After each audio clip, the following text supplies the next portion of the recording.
Hello friends, कैसे हो आप। किड्स टीचिंग चैनल में आपका हार्दिक अभिनंदन है। पिछले वीडियो में अपनों ने प्रार्थना प्रेम मार्दी की शाखा के प्रमुख कवि पढ़े थे। अब अपन बात करते हैं सगुण काव्यधारा की दो शाखाएं होती है, जिसमें आता है रामाश्रयी शाखा और कृष्णाश्रयी शाखा। इन दोनों कवियों के बारे में, इन दोनों काव्यों के बारे में अपन बात करते हैं। तो सगुण काव्यधारा के अंदर दो आते हैं, एक तो रामाश्रयी और कृष्णाश्रयी। तो अपन बात करते हैं रामाश्रयी शाखा के प्रमुख कवि और उनकी रचनाएं। तो प्रमुख कवि आते हैं रामाश्रयी शाखा के। इसमें थोड़ी जानकारी अपन ले लेते हैं। इसमें ईश्वर के मूर्ति रूप की उपासना की बात कही गई है।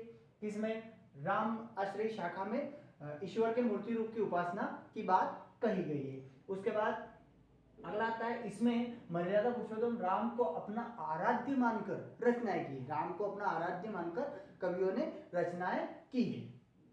उसके बाद इसके प्रतिनिधि कवि जो है वह तुलसीदास है। कौन है? रामाश्रयी शाखा के प्रमुख प्रतिनिधित्व कवि जो है वह है तुलसीदास जी। अब अपन बात करते हैं रामाश्रयी शाखा के प्रमुख कवि और उनकी रचनाएं। तो पहली बात करते हैं कवि और रचनाएं। तो तुलसीदास इसके पहले कवि है।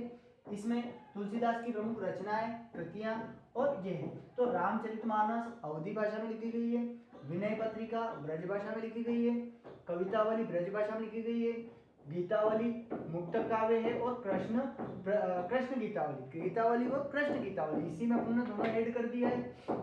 मुक्तक काव्य के बाद आता है दोहावली आता है ब्रज भाषा में। दोहावली किस में आता है? ब्रज भाषा में। अगला बात करते हैं कि रामलला, नरछू, बरवे रामायण, पार्वती मंगल, जानकी मंगल, वैराग्य, संदीपनी और हनुमान बाहु, रामाज्ञा प्रश्न। उसके बाद अग्नि परीक्षा। ये इनकी तुलसीदास जी की प्रमुख रचना है। अगली बात करते हैं वाल्मीकि जो रामायण लिखी है उन्होंने संस्कृत भाषा में लिखी है। रामानंद की रामारती।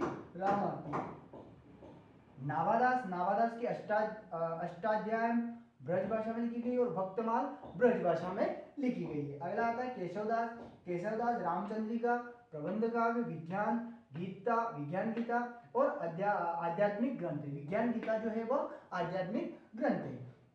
अगला आता है नरहरिदास के आता है पौरुषे रामायण। नरहरिदास की है जो पौरुषे रामायण। अगला आता है अग्रदास राम भजन मंजरी और रामाष्टयाम, कुंडलियां, ध्यान मंजरी और हेतोपदेश उपासना बावनी। अगला आता है ईश्वरदास की भरत मिलाप, अंगद पेज और सत्यवती कथा। ईश्वरदास की आता है भरत मिलाप, अंगद पेज और सत्यवती कथा। सेनापति की कवित्व रत्नाकर ब्रज भाषा में लिखी गई है और काव्य